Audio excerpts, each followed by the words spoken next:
Yes, bwana, kuna hii picha ya siasa inayotrend sana katika maeneo mbalimbali upande wa Kenya hapa.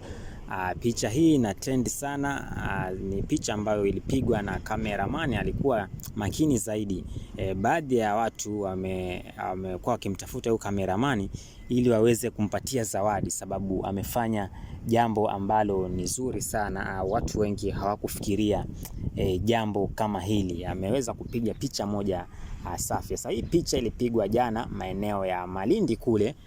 Kulikuwa na mkutano mkubwa wa chama cha upinzani kinachojulikana kama vile ODM, ambacho kiliongozwa na marehemu Raila Amolo Odinga, lakini sasa alishafariki, na sasa hivi ndugu yake Oburu Odinga ndio ambaye anashika usukani na anakwenda na chama kile.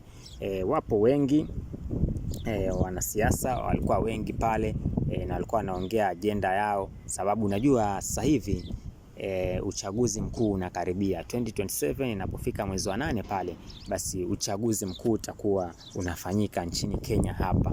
Sasa mikutano lazima kuhakikisha kuwa watu wote wamechukua kura, uendelee kusambaza sera vile ambavyo wakipata kura ni jambo gani ambalo watalifanya ili kuweza kurekebisha hali ya uchumi wa Kenya. Bwana, sasa hii picha ilipigwa pale maeneo ya Malindi, na ambayo ni picha nzuri sana. Wengi wanasema hii picha huwa inapatikana kwenye maandamano. Bwana, sio maandamano yoyote, bali hapa alikuwa ni mtu tu amepanda juu ili kumfikia kiongozi, kumuona kiongozi vizuri.